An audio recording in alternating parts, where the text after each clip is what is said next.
Hi from Maria Cristina, again from the Gold Coast of Australia, and we're talking about Rome. I'm taking you out of the normal circuit. Today you're gonna get on the tube and go to the tube station of Sant'Agnese Piazza Annibaliano, Sant'Agnese Piazza Annibaliano. You're gonna get out in a very modern tube station, and you're gonna look up. There is a hill. Look up that hill. You're going to see an ancient Roman basilica, one of the first churches of Rome, the Constantinian Basilica of Sant'Agnes. What I wanted to do is walk up the street of Sant'Agnes, Via di Sant'Agnese, and just in this complex you're going to see three majestic things, or four. I wanted to have a look at the catacombs, so you need to go in front of the church on Sant'Agnes. On the left there is a little shop, not really a shop, but a place where you can get a ticket to go and see the catacombs. Go for the tour of the catacombs, which you will find very interesting, and then go inside the church. Now, the Basilica of Sant'Agnes has been rebuilt. The original is the ruins that you saw before. They are in fact the only big ruins of Constantinian basilicas that you can see today, because all the other Constantinian basilicas from the 4th century AD have been completely reconstructed. But this one on a separate site, so you can still see the original one. And when you're done with inside the new Basilica of Sant'Agnese, take the stairs. You'll see there is a big set of stairs looking at the altar on the right, at the very back of the church, and have a look at all the inscriptions of tombs that have been found. Walk all the way up the stairs and then follow the signs for the Mausoleum of Santa Costanza, St. Constance Mausoleum. Now, it's a round church, it's mighty beautiful. You'll find spectacular mosaics on the ceilings. It's round and it's much loved by Romans. We now have lots of weddings here, notwithstanding the fact that it's a mausoleum. If you're super lucky, you will find somebody who has got the keys to the ancient basilica. You can see it from the outside in the garden, and it is only the outer wall of the basilica now.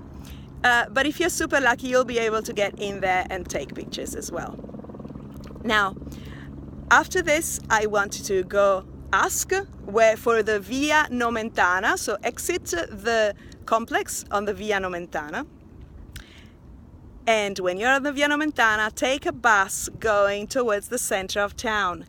Get off after 2 or 3 stops to Villa Torlonia. Villa Torlonia is a majestic park. You don't need to bring a picnic, but you can. If you don't bring a picnic, first thing you do as you get inside the park, ask for the Limonaia. Now, that is like the lemon garden, but in reality now it's a big area that is now a pizzeria. Have lunch, and then you can start your tour of the villa. If you've been very organized and you've booked in advance, you can go and visit a special place underground. This villa has got 2 underground attractions. One that is almost always closed to the public, except for 1 day a year, I think. And that is the ancient Jewish catacombs. In Rome, there are not just Christian catacombs, there are also Jewish catacombs. Some catacombs are under this villa. You can also go and see Mussolini's bunker, war bunker, because the Villa Torlonia had, for a long time was Mussolini's residence.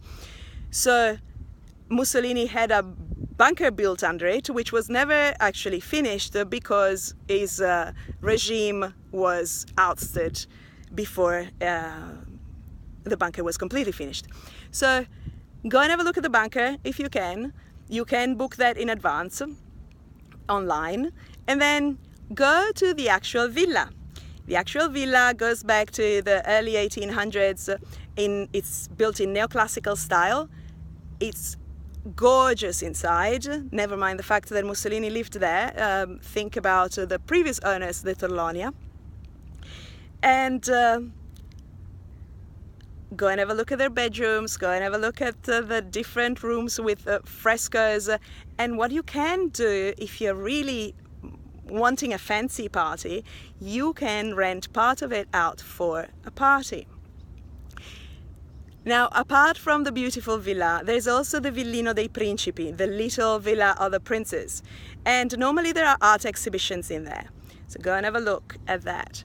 You can also have a look at all the other parts of the villa. If you've got children on tour, especially if they are over 6 or even over 8, they can go right next to the Limonaia to Technotown. That is a technology interactive museum, and they run tours for kids. You have to go with them, but they are gonna have a ball. In fact, you are gonna have a ball too. They're all interactive technological things. Then you can go and have a look at the Moorish greenhouse, which hopefully is going to be refurbished soon. But also you can go and have a look at the theatre. So the Princess Torlonia had a beautiful theatre, and that is now used again for beautiful concerts. So you might end the day with a concert in the grounds of Villa Torlonia. When you're done with the villa and you've played enough, then go back to Via Nomentana, get on the bus to the center of town, have a look at when you're crossing the Aurelian Walls, because that is Porta Pia. Porta Pia is majorly important to us because that is the place through which the troops of the state of Italy got into Rome when they conquered Rome in 1870. So when Rome was still the state of the church and the state of Italy conquered Rome at last, they went through the walls, breaching the walls here at this door, Porta Pia. And then go back to the center of town, go for a stroll, an ice cream and a glass of wine in some beautiful piazza. And if you want to know more about each individual attractions that I talked about, go and have a look at the other videos. If you like these videos, subscribe and share it with your friends. And if you want a whole course on Rome, go to romeathome.com.au/video course. Or you can go to romeathome.com.au/book to download my book for free rather than buying it on Amazon. I hope to see you soon in the next video. Bye!